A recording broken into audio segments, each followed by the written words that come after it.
ویسے ایک بات یہ ذہن میں رکھ لیں کہ پلک جھپکنے سے پہلے 900 میل دور جانا اور آ جانا، ہواؤں میں اڑ کر دکھانا، یہ سب کچھ میرے آقا کی امت کے ولی کی پاؤں سے اٹھنے والی گرد کی حیثیت بھی ہے۔ یہ کرامتیں دکھانا، ہواؤں میں اڑنا، جلدی ایک جگہ سے دوسری جگہ چلے جانا، یہ تو میرے آقا کے امتی کے پاؤں سے اٹھنے والی گرد کی حیثیت ہے۔ بہت چھوٹی چیز ہے۔ آقا کے امتیوں کو اللہ نے اس سے بھی بڑی اونچی شان دی۔ اگر ہواؤں میں اڑ کر دکھانا ہی کمال ہوتا تو ہوا میں تو مکھیاں اور مچھر یہ بھی اڑتے تھے، وہ پانیوں میں تیر کر دکھانا ہی کمال ہوتا تو وہ تو مچھلیاں بھی تیرتی تھیں۔ یہ کرامتیں ہواؤں میں اڑ کر دکھانا، پانیوں میں تیرنا، یہ اصل میں انسان کی عظمت اور کمال کی پہچان، یہ کسی کی ولایت کی پہچان ہے۔ اصل پہچان کیا ہے؟ الاستقامت فوق الکرام، استقامت یہ کرامت سے بھی اونچی ہے کہ ہر حال میں انسان اللہ اور اس کے رسول صلی اللہ علیہ وسلم کی طرف سے ملنے والی شریعت پر مستقل مزاجی کے ساتھ استقامت سے چلتا رہے، ڈٹا رہے، قائم رہے۔ مصیبتوں کے، آندھیوں کے طوفان بھی اگر آ جائے تو اس کے پائے استقامت میں کبھی لغزش نہ آئے اور اللہ اور اس کے رسول کی نافرمانی نہیں کرے۔ یہ استقامت کروڑوں کرامتوں سے بھی اونچی ہے۔ یہ حقیقی پہچان ہے کسی کے بندے۔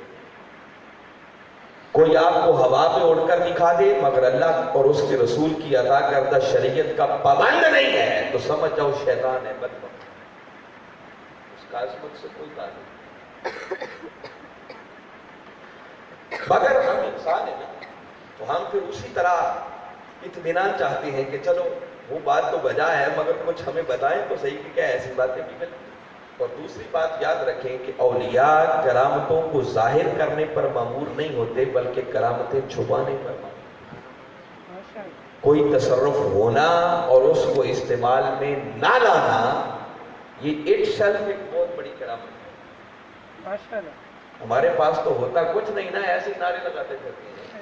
تو ولایت کا ایک کمال یہ ہے کہ سب کچھ ہونے کے باوجود بھی وہ اس کو استعمال میں اللہ نے شان بڑی اونچی لگا دی، مگر اس کے منشا کے تحت، اس کے اذن کے تحت بسا اوقات یہ ہوتا ہے، کبھی دانستہ طور پر بھی کبھی نہ دانستہ طور پر بھی یہ کرامت ہوتی ہے۔ اور میرے آقا کے غلام اور لاڈلے حضور غوث العظم شیخ عبد القادر جیلانی رضی اللہ تعالیٰ عنہ تو یہ وہ ہستی تھی اور آقا کی اس شان کا، معجزات کا خاص ان کو یہ فیض ملا تھا کہ آپ کرامتیں چھپانے پر نہیں، کرامتیں دکھانے پر مانتے، اٹھتے بیٹھتے کرامتیں ظاہر ہوتی ہیں۔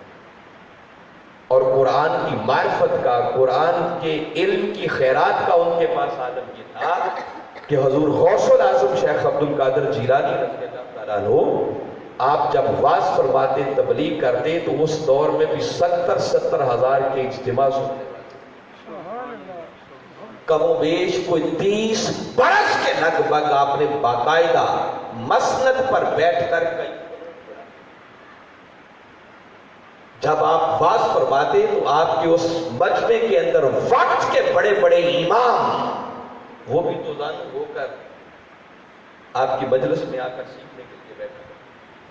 میں صرف ایک ایمان افروز بات بتاتا ہوں، حضور غوث العظم شیخ عبد القادر جیلانی رضی اللہ تعالیٰ عنہ آپ ایک دن واز فرما رہے تھے اور وقت کا امام ابن جوزی وہ بھی آپ کی مجلس میں بیٹھا، ایک نہیں پتہ نہیں کتنے امام آتے تھے۔ آپ نے ایک آیت پر گفتگو شروع کی، اس کی پہلی تفسیر بیان کی تو امام ابن جوزی سن کر اپنے ساتھی سے کہنے لگا کہ یہ تفسیر جو بیان ہوئی ہے یہ میں جانتا ہوں۔ آپ نے دوسری تفسیر بیان کی، وہ سن کے پھر ساتھی کو کہتا ہے میں یہ بھی جانتا ہوں۔ آپ نے تیسری تفسیر بیان کی، وہ پھر سن کے اس کو کہتا ہے کہ یہ بھی جانتا ہوں۔ الغرض کوئی 12 کے لگ بھگ آپ نے تفسیریں بیان کی اور وہ ہر تفسیر سن کے کہتا رہا یہ بھی جانتا ہوں، یہ بھی جانتا ہوں، یہ بھی جانتا ہوں۔ حضور غوث العظم شیخ عبد القادر جیلانی رضی اللہ تعالیٰ عنہ نے پھر 12 کے بعد 13ویں تفسیر بیان کی، 14ویں تفسیر بیان کی، 15ویں تفسیر بیان کی، حتیٰ کہ اس ایک ہی آیت کریمہ کی آپ نے 40 تک تفسیریں بیان کی۔ اور اس کے بعد ہر تفسیر کو سن کر وہ اپنے ساتھی کو کہتا کہ واللہ اس سے پہلے یہ تفسیر میں نہیں جانتا، یہ معنی مجھے معلوم نہیں، یہ آج میں پہلی بار سن رہا ہوں۔ اور جب حضور غوث الاعظم نے 40 تفسیریں مکمل کر لی تو مکمل کر کے فرمانے لگے بھی اب تک کال کی بات ہو رہی تھی، آئیے اب کال کو چھوڑ کے حال کی طرف جائیں۔ اور آپ نے حال کی پہلی تفسیر بیان کی تو کیا امام ابن جوزی اور وقت کے بڑے بڑے امام اس پہلی حال کی تفسیر سن کر وقت میں آ گئے اور اپنے کپڑے تک پھاڑ گئے۔ یہ کیفیت تھی حضور غوث الاعظم کے علم کی۔ ہم نے تو فقط اتنا ہی سن رکھا ہے نا کہ ان کے 11ویں شریف پکاتے ہیں، ہمیں معلوم نہیں ہے ان کے علم کا عالم کیا۔ علم یہ تھا اور کرم کا عالم یہ تھا کہ یہ 900 میل دور جانا اور آنا تو بات ہی کچھ نہیں۔ وہ خود اپنی نسبت قصیدے کے اندر فرماتے ہیں نظر تو الی بلاد اللہ جمعا کخردلۃ علی حکم اتصال۔ فرمایا یہ 900 میل جانا آنا کیا بات ہے، ساری کائنات کے شہر میرے سامنے یوں ہے جیسے ہتھیلی پر سرسوں کا دانہ۔ راکا کی امت کو بھی یہ شاید تو سوچو نا، جس کی ہتھیلی پر سرسوں کے دانے کی مانند ساری کائنات ہو تو اس کے لیے چیزیں آگے پیچھے منتقل کرنا کتنے کی دیر لگی۔ آپ کی سیرت میں یہ واقعہ ملتا ہے، رمضان المبارک کا مہینہ تھا، آپ جلوہ افروز تھے، ایک مرید آیا اور آ کر کہنے لگا کہ حضرت اگر شام کی افطاری میرے پاس کریں تو میری بڑی خوش نصیبی کی بات ہے۔ آپ نے فرمایا ٹھیک ہے، اس کی دعوت قبول کریں۔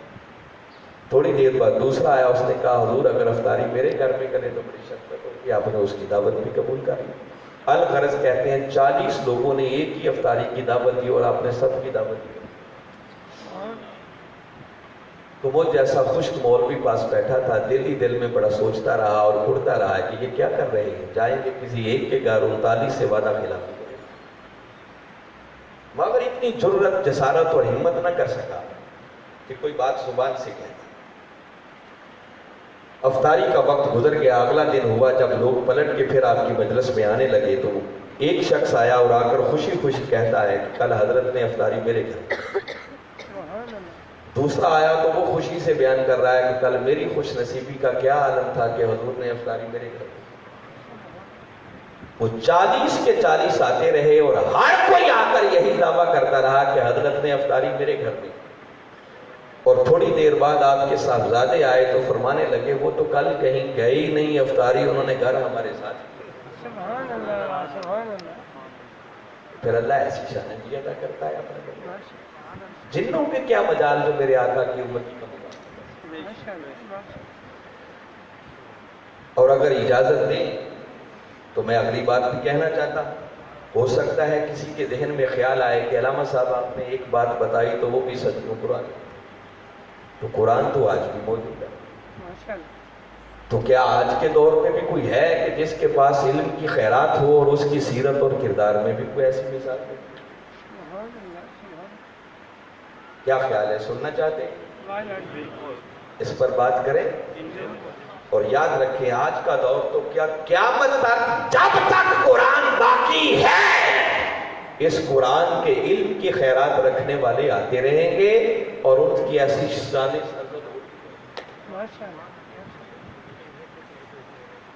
دیکھو نا، اگر اس صحیفے کا علم رکھنے والا اس کی پرواز کا یہ عالم ہے تو پھر قرآن کا علم رکھنے والا اس کی پرواز کا عالم کیا ہے؟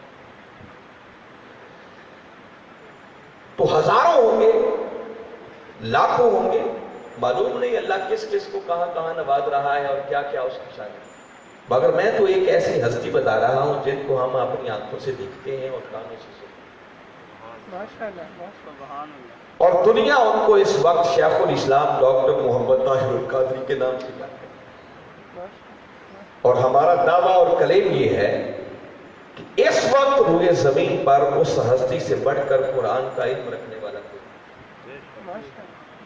اور ہمارے دعوے پر سب سے بڑی دلیل ان کا کام ہے۔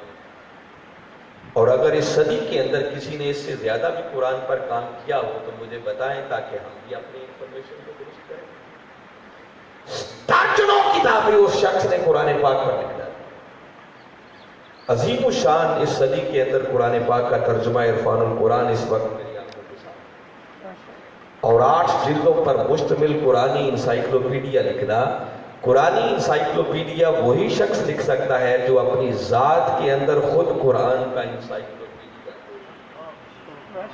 ہر شخص کے بس کی بات نہیں۔ ڈاکٹر طاہر القادری وہ شخص ہے جس نے اس صدی کے اندر قرآن سے بات کرنا سکھایا،